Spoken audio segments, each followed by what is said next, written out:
Brian Wilson, Mary Catherine Ham, Brian Neiman, today's newsmakers, and you, the Morning Majority. 105.9 FM. AM 630. WMAL. 8:07.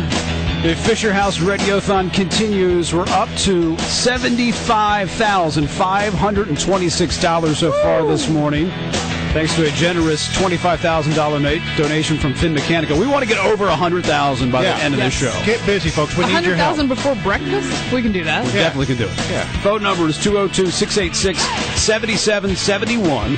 202-686-7771 to donate to the Fisher House Foundation. Former Maryland Governor Bob Ehrlich is on the line with us. He's got a new book out. It's called Turn This Car Around, The Roadmap to Restoring America. Good morning, Governor. Good morning, everybody. How you doing? We're doing well. Good. All right, I want to get right into it. Your book, you say it's a national book, not meant to be a local book. About not an autobiography, it's not a memoir. It's for national consumption, yes. Okay. A lot of the headlines is your comments that maybe the Tea Party, or at least the perception of the Tea Party in the state of Maryland with African Americans, big numbers of African Americans, obviously in Prince George's County, Baltimore City, may have cost you the latest election in 2010. I want to know, overall, as a whole, is the Tea Party good for the Republican Party?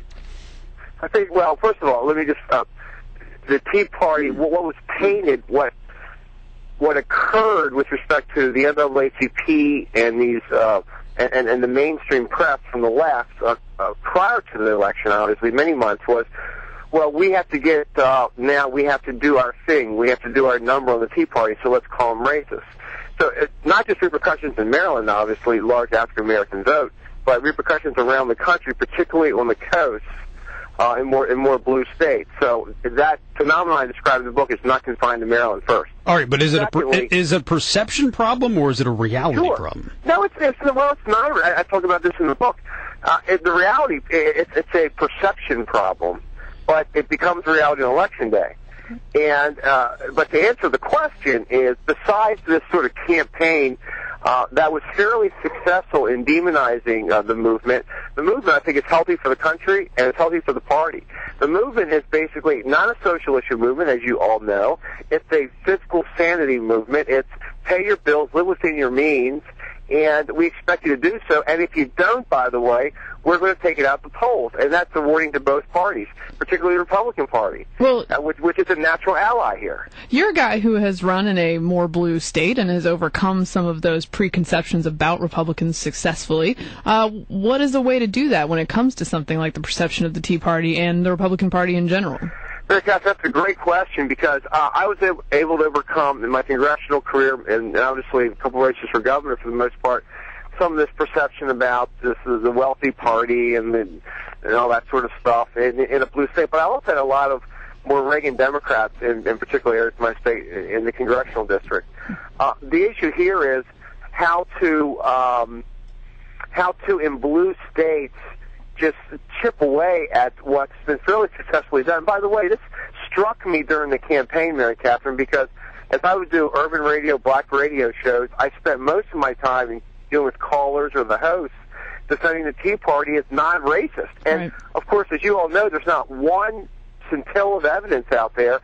The big Tea Party rally in Capitol Hill last year and all that, it's not about race at all. It's not about any other social issue, abortion, you name it, tort reform. It's about fiscal issues. So the answer to your question is, to the extent we can get everyone's attention, black, white, Republican, Democrat, liberal, conservative, on the real issues in this election, where our country's going, one, how we're going to pay off our deficit, two, where the next jobs are coming from, all will be better off, particularly the Tea Party, and its relevance to the Republican Party. Well, you're a man with considerable political acumen, so I want to ask you to sort of weigh in on the presidential nomination process on the Republican side of the equation, how it looks right now. It looks like the guy who's got the juice right now, has got the big mo, is Newt Gingrich. I mean, he's got like a 14-point advantage in nationwide polls now over Mitt Romney. How do you see this thing playing out? Well, I've done, I guess, a couple of interviews with you guys over the past 6 to 8 months, and you could have asked the same question Michelle Bachmann, same question Herman Cain, same question Rick Perry. I mean, it's been a fascinating process. Flavor of the month, and always second or a close first or first has been Mitt Romney. Now, all three of you know that I'm the Romney guy here, so you're not going to get a neutral opinion, but I'll try to answer the question fairly. Clearly, there is a sense of we like Mitt, but we love these other folks. And as these other folks go up and go down, Mitt's always there. So that's not all bad for the Romney folks. Newt is a little bit different because Newt has been vetted in the past. A lot of dirty laundry is already out there. So a lot of the stuff is going to come Newt's way from the left over the coming weeks because of his poll numbers is not new. That is sort of a different wrinkle here.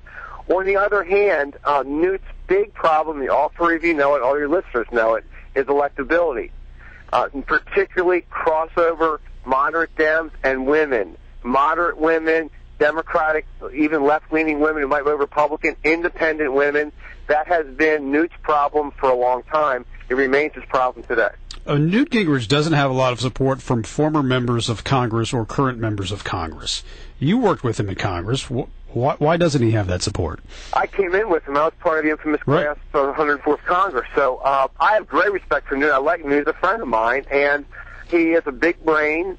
He is a big intellect, and everything you see in the debates and the interviews is just classic Newt. So you're not going to hear any negative thoughts from me with respect to Newt. My problem with Newt is really not philosophical because, for the most part, we agree on a lot of issues. Not all issues, but most issues. And, by the way, it's pretty mainstream Republican thinking to boot.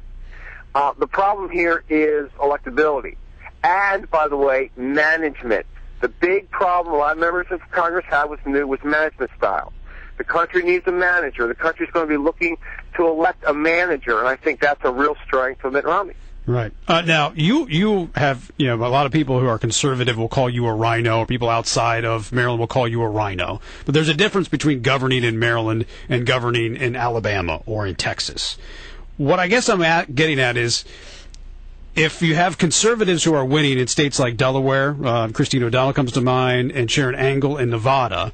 And then there's Chris Christie in New Jersey. All right, but as a whole, if you look at the nation as a whole, are Republicans better served by someone who is more moderate, who can govern in a blue atmosphere, or someone who is conservative? Well, I've been called a rhino by too many people. I was called maybe not conservative enough. Right. But most of the fire directed to me was too conservative for Maryland. The answer to the question is being a common sense conservative, but being able to sell it, using the rhetoric, using the media, using every means possible to get our message across, and getting in front of the ball when the demonization campaign begins. And by the way, that's what the book is about, how to do that. And when the lefties do their thing, getting back in their face, which we have to do. All right. It's always good to talk to you. The book is called Turn This Car Around, The Roadmap to Restoring America. Governor Bob Ehrlich, always